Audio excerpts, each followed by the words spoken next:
السلام علیکم ورحمۃ اللہ الحمد لولیہ والصلاة والسلام علی نبیہ وآلہ وصحبہ وبارک وسلم۔ عالی مرتبت صدر مجلس اعظم، محتشم سامعین حاضرین، السلام علیکم ورحمۃ اللہ وبرکاتہ۔ ابھی نغمہ نعت کی دل آویز صدائیں روح اور قلب کی تسکین کا ساماں ہو رہی تھی، اور چونکہ نماز مغرب کے بعد بہت احباب تشریف لائے تو اتنا زیادہ انتظار مناسب نہیں تھا، ورنہ اس سلسلے کو مزید طول دیتے تو تسکین طبع اور قرار باطن کا سامان حاصل ہو پاتا۔ میں بھی کوشش کروں گا کہ زیادہ لمبا خطاب نہ کروں، لیکن چند لمحوں کے لیے جو میں آپ سے مخاطب ہوں، مجھے امید ہے کہ پورے انہماک کے ساتھ آپ میری گفتگو کی طرف اپنی توجہات مبذول رکھیں گے۔ آج موسم رحمت ربیع الاول شریف کی پہلی شب ہے، اور مجھے اور آپ کو حضور کے ذکر کی چاشن نصیب ہو رہی ہے۔ جو ہی یہ موسم نور جلوہ گر ہوتا ہے تو روحیں سرشار ہونا شروع ہو جاتی ہیں، فرحت پاتے ہیں، روحوں کو ٹھنڈک ملتی ہے، اس لیے کہ ان کا نام اتنا میٹھا اور دل آویز ہے۔ شیخ مہدی الفاسی مطالع المسرات شرح دلائل الخیرات میں لکھتے ہیں، حضور علیہ السلام کا ذکر سن کر جس شخص کے کلیجے میں ٹھنڈ نہیں پڑتی، اس کے سینے میں دھڑکنے والا دل کسی مومن کا دل ہی نہیں ہو سکتا۔ تو یہ تو ہمارے لیے ایک سہانا لمحہ ہے کہ ہم حضور علیہ السلام کے ذکر کی لذات سے بہرہور ہو رہے ہیں۔ اور آج محبت رسول کانفرنس کے عنوان سے منعقدہ پروگرام میں ہم حاضر ہیں۔ یہ کوئی ایسا لفظ نہیں ہے کہ جو ہم نے پہلی بار سنا ہو، جب سے ہوش سنبھالی ہے ہم محبت کے لفظ سے آشنا ہیں، اور محبت کے مفہوم سے تو ہوش سنبھالنے سے پہلے ہی آشنا ہیں۔ اہل سخن نے، شعراء نے، دانشوروں نے محبت کے بارے میں اتنا کچھ لکھا کہ اس کا احاطہ ممکن نہیں ہے۔ کسی نے کہا کہ کسی کے لیے رجحان قلب محبت کہلاتی ہے، کسی نے کہا کہ بہت سارے لوگوں میں کسی ایک کو ترجیح دینا محبت کہلاتا ہے، کسی نے کہا کہ میلان قلب، رجحان دل جس کی طرف ہو جائے اور پھر اپنی ساری توجہات کا اس کو مرکز بنا لیا جائے تو اسے محبت کہا جاتا ہے۔ علامہ اقبال علیہ رحمہ نے ایک نظم محبت کے عنوان سے بہت خوبصورتی کے ساتھ اس مفہوم کو بیان کیا کہ محبت کہاں سے آئی، اس کا وطن اور دیس کہاں ہے، اور اس عالم امکان میں یہ نور کب اترا، اور یہ کن چیزوں کا مجموعہ اور مرکب ہے، اور اس کی کرشمہ سازیاں کیا ہیں۔ تو اس نظم کا عنوان ہی محبت ہے، اور وہ بہت پہلے سے اس کہانی کو شروع کرتے ہیں۔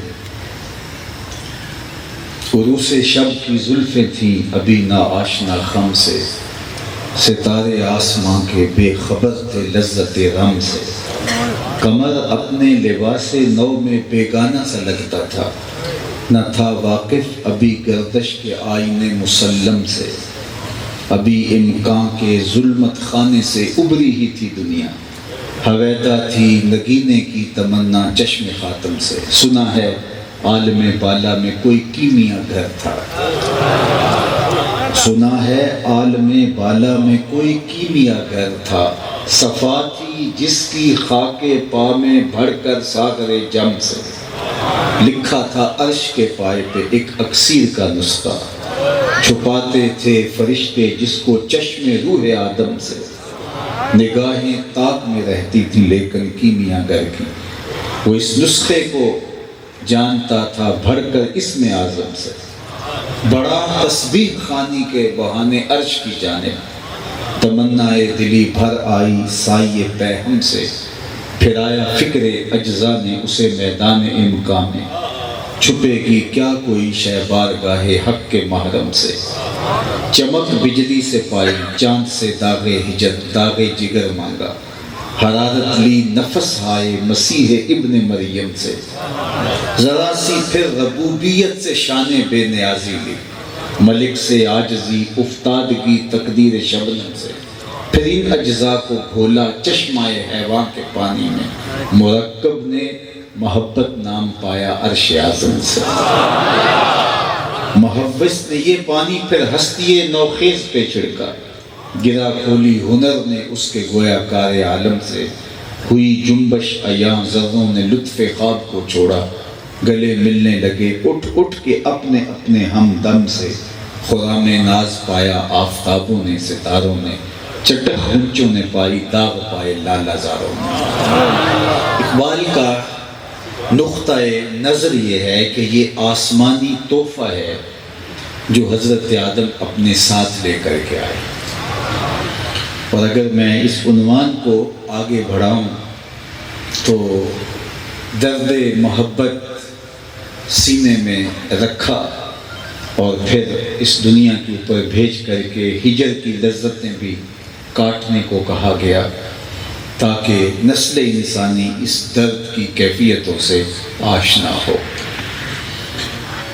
تو محبت ایک تقدس مآب جذبہ ٹھہرا اور یہ آسمانی تحفہ ہے جس کو ہمارے جد امجد اپنے ساتھ لے کر اپنے دل میں سمو کر کے اس دنیا پر تشریف فرما ہوئے۔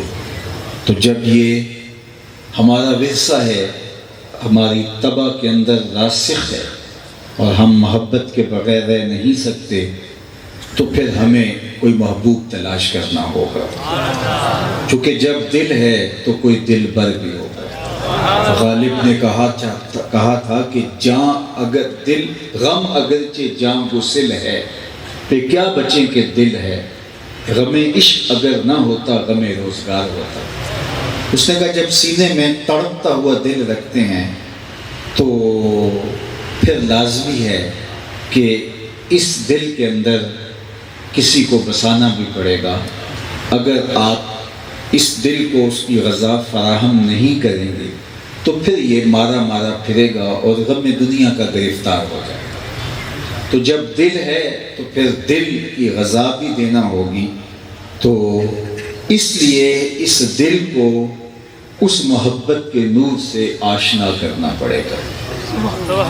علامہ اقبال کو جن لوگوں کے ضائع ہونے کا بڑا دکھ ہوا ان میں سے گوئٹے ہے، ایک حکیم نیٹشے ہے، تو وہ ایک مقام پہ ایک بات بہت پتے کی کر گئے کہ قلب مومن دماغش کافر است، کہ اس کا دل تو مومن تھا لیکن دماغ کافر ہوا۔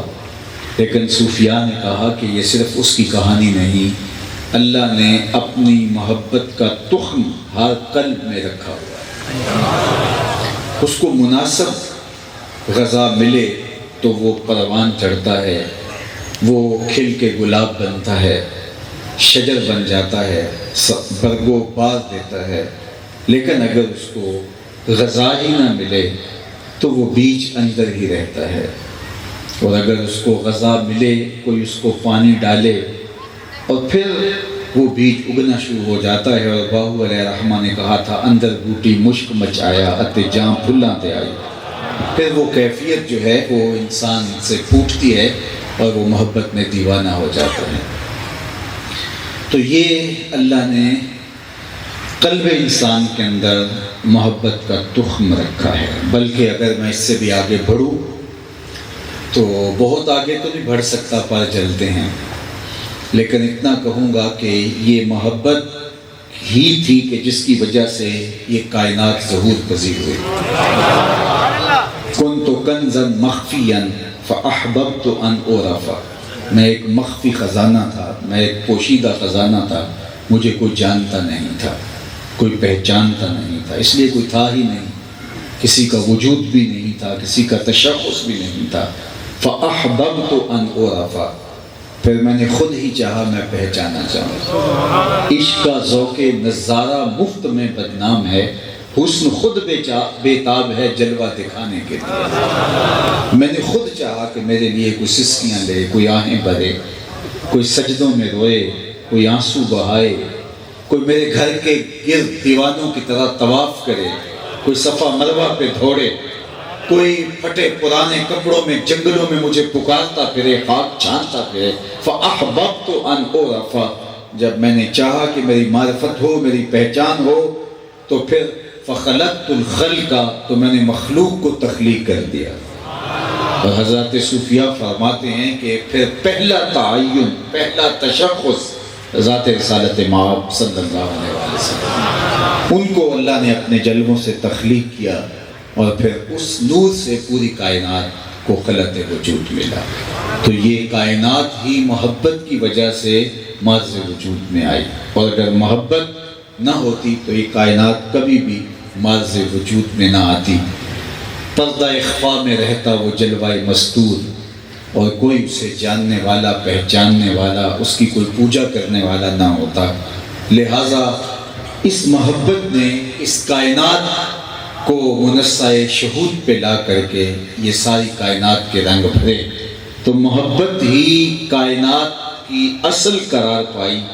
اقبال نے کہا تھا محبت عشق ہی ابتدائے ذات، عشق ہی انتہائے ذات، عشق نہ ہو تو شرح دی بت کدا تصور ہے، پھر کچھ باقی بچتا ہی نہیں ہے۔ تو یہ بات طے ہے کہ انسان محبت کے بغیر نہیں رہ سکتا، اس کو کسی نہ کسی سے تو محبت ہوگی۔ تو غالب نے کہا کہ جب دل بچ ہی نہیں پاتا تو پھر اس کو کسی محبوب کے جلووں میں گم کرنا ہوگا۔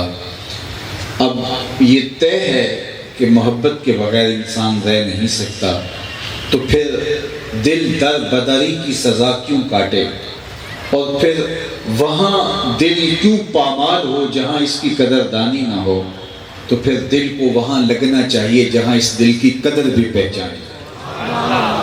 میں ایک سادہ تمثیل سے ایک بہت بڑی حقیقت احباب کو سمجھایا کرتا ہوں، اور وہ یہ کہ گاڑیوں کے پیچھے انواع و اقسام کے جملے لکھے ہوتے ہیں، کچھ تو دکھی کر دیتے ہیں، کچھ ایسے ہیں کہ بندہ دیر تک ہنسی نہیں روک پاتا، کچھ سوچنے پہ مجبور کرتے ہیں، کچھ بہت ذو معنی ہوتے ہیں۔ تو ایک جملہ لکھا ہوتا ہے صنم بے وفا۔ تو میں نے دوستوں سے پوچھا جو میرے ہمراہ تھے کہ یہ کیا لکھا ہے، تو انہوں نے کہا جناب آپ بھی تو پڑھ رہے ہیں تو آپ کچھ بتائیے۔ میں نے کہا کسی نے کسی سے پیار کیا ہوگا، پھر اس نے بے وفائی کر دی، تو یہ تحریری احتجاج ہے، یہ اپنے محبوب کی بے وفائی کی دہائی دے رہا ہے۔ میں نے کہا صاحب تو نے پیار اس سے کیا جس نے بے وفائی کر دی، آ تجھے ایک چوکھٹ بتاؤں، جب وہ ہاتھ پکڑتے ہیں تو حشر کے دن بھی نہیں چھوڑتے۔ ان سے محبت کا ربط جوڑو، ان سے عشق کا تعلق قائم کرو کہ جو عشق کی ریت نبھانا جانتے ہیں، جو ہاتھ پکڑتے ہیں تو پھر حشر کے دن بھی نہیں چھوڑیں گے۔ ان سے محبت کا ربط و رشتہ قائم کرو۔ اور دوسری بات میں یہ بتاؤں کہ دنیا کی محبتیں اچھے بھلے انسان کو رسوا کر کے رکھ دیتی ہیں۔ غالب نے کہا تھا کہ عشق نے غالب نکما کر دیا، ورنہ ہم بھی آدمی تھے کام کے۔ اب وہ کون سا عشق ہے جو اچھے بھلے انسان کے پلے کچھ نہیں چھوڑتا، منہ دکھانے کے لائق نہیں رہتا؟ پھرتے ہیں میر خار کوئی پوچھتا نہیں، اس عاشقی میں عزت سادات بھی گئی۔ وہ عشق جو عزت سادات کو بھی لے ڈوبتا ہے، میں اس عشق کی کہانی نہیں سنا رہا جو کیس کو مجنون اور دیوانہ بنا دیتا ہے اور وہ گلیوں کی خاک چھانتا ہے۔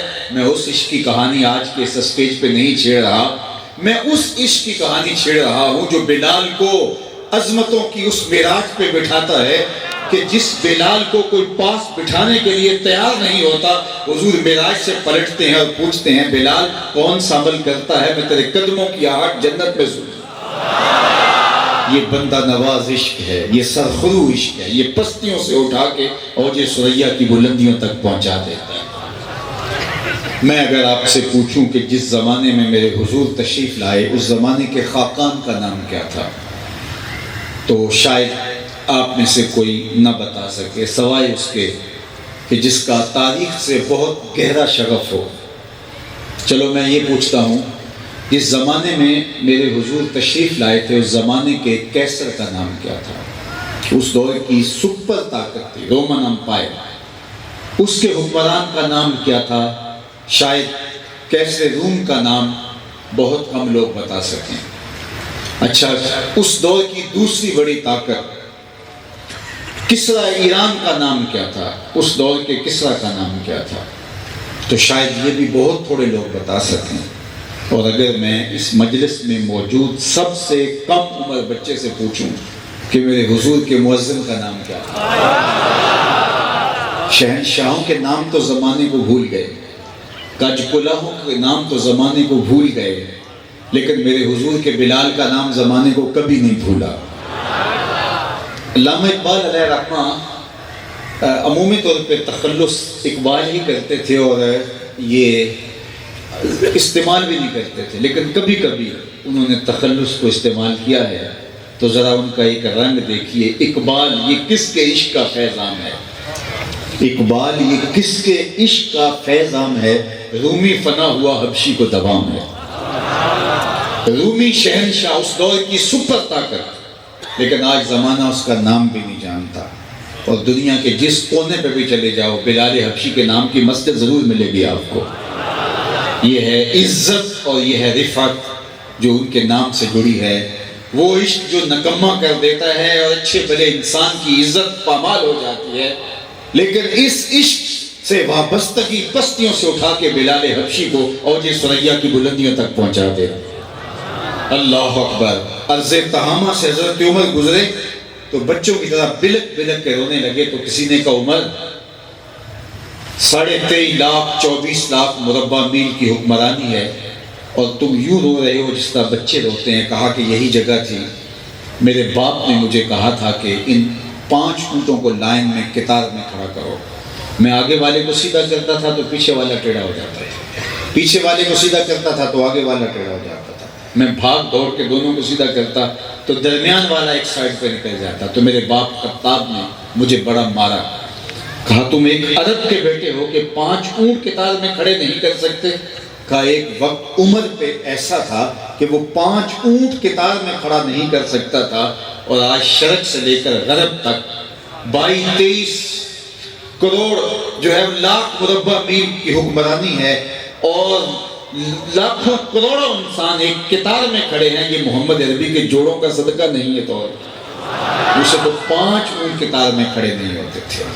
تو یہ محبت سلیقہ سکھاتی ہے، یہ محبت انسان کو شعور دیتی ہے، وہ محبت نکمہ کر کے رکھ دیتی ہے، یہ پست قامت لوگوں کو قد و قامت فراہم کرتی ہے، یہ عزت کی مستد پہ بٹھاتی ہے، یہ وقار کی مستد پہ بٹھاتی ہے۔ دنیا کی محبتیں تقسیم کرتی ہیں، توڑتی ہیں، ایک کے 2 چاہنے والے رقیب کہلاتے ہیں کہ یہ تو میرا محبوب ہے، تم نے کیوں دیکھا؟ لڑائی کی نوبت آ گئی، قتل و غارت تک معاملہ جا پہنچا۔ ایک کے چاہنے والے 2 رقیب ہوتے ہیں، لیکن میرے حضور کے چاہنے والے کروڑوں آپس میں حبیب ہوتے ہیں۔ ساری محبتیں رقیب پیدا کرتی ہیں، لیکن حضور کی محبت حبیب پیدا کرتی ہے۔ اللہ اکبر۔ اقبال نے کتنی خوبصورت بات کہی، دل و محبوب حجازی بستائیں۔ ذرا شعر کا حسن دیکھیے، دل و محبوب حجازی بستائیں، زی جہت با یک دیگر پیوست آئیں.